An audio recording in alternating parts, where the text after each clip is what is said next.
പൊന്നു മക്കൾ, എൻ്റെ നാട്ടിൽ മീൻ കച്ചവടം ചെയ്യുന്ന എല്ലാ ചങ്ങൾക്കും ഞാൻ 2 ടിപ്പ് പറഞ്ഞുതരാം. ഈ ഒരു ടിപ്പ് അതുപോലെ നിങ്ങൾ ഫോളോ ചെയ്താൽ നിങ്ങൾക്ക് അത്യാവശ്യം നല്ല കച്ചവടം വെച്ചടി കയറ്റായിരിക്കുള്ളൂ. നിൽക്കാനിരിക്കാൻ നേരം ഉണ്ടാവില്ല. അതേമാതിരി 2 ടിപ്പാണ് ഞാൻ പറഞ്ഞുതരാം. അതുപോലെ അനുസരിച്ച് നിങ്ങൾ കച്ചവടം ചെയ്താൽ നല്ല സൂപ്പർ കച്ചവടം ആയിരിക്കുള്ളൂ.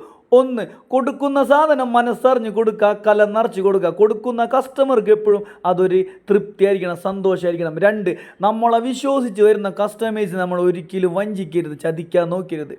ഇത്രേ ഉള്ളൂ ഇതിൻ്റെ ടിപ്പ്. പിന്നെ ഞാൻ ഏകദേശം എൻ്റെ നാടെന്ന് വെച്ചാൽ കരുപ്പെടുന്ന പുതിയ റോഡ്, പള്ളിനട, അന്നിക്കര, പെഴുങ്കാട്, ഈ സ്ഥലത്തൊക്കെ ഞാൻ കച്ചവടം ചെയ്യാൻ തുടങ്ങിയിട്ട് ഏകദേശം 7 കൊല്ലമായി. 7 കൊല്ലമായിട്ടും എൻ്റെ കസ്റ്റമേഴ്സ് എല്ലാവരും സ്ഥിരം കസ്റ്റമേഴ്സാണ്. അത് നമ്മളെ വിശ്വാസം, ഇഷ്ടം കൊണ്ടുവരും. എൻ്റെ ഈ വീഡിയോ ഒക്കെ എന്തായാലും എൻ്റെ കസ്റ്റമേഴ്സ് എല്ലാവരും കാണുന്നുണ്ടാവും. അതുകൊണ്ടാണ് ഞാൻ ഇത്രയും കോൺഫിഡൻസിൽ ഈ വീഡിയോ ചെയ്യണം. അപ്പോൾ നമ്മളെ വീഡിയോയിലെ ടിപ്പ് ഇത്രേ ഉള്ളൂ. അപ്പോൾ ഇതുപോലെ എല്ലാവരും ഫോളോ ചെയ്ത് ശ്രദ്ധിച്ച് കഴിഞ്ഞാൽ കച്ചവടം പൊടിക്കുക, നിൽക്കാനിരിക്കാൻ നേരം ഉണ്ടാവില്ല. പിന്നെ എൻ്റെ വീഡിയോ ഇഷ്ടപ്പെട്ട എല്ലാവരും ഒന്ന് ജസ്റ്റ് ഒന്ന് സപ്പോർട്ട് ചെയ്യുക, ഒന്ന് ഫോളോ ചെയ്യുക. അപ്പോൾ നമ്മളെ വീഡിയോ ഇത്രേ ഉള്ളൂ. അപ്പോൾ ഓക്കെ ബൈ, അടുത്ത വീഡിയോയിൽ വീണ്ടും കാണാം.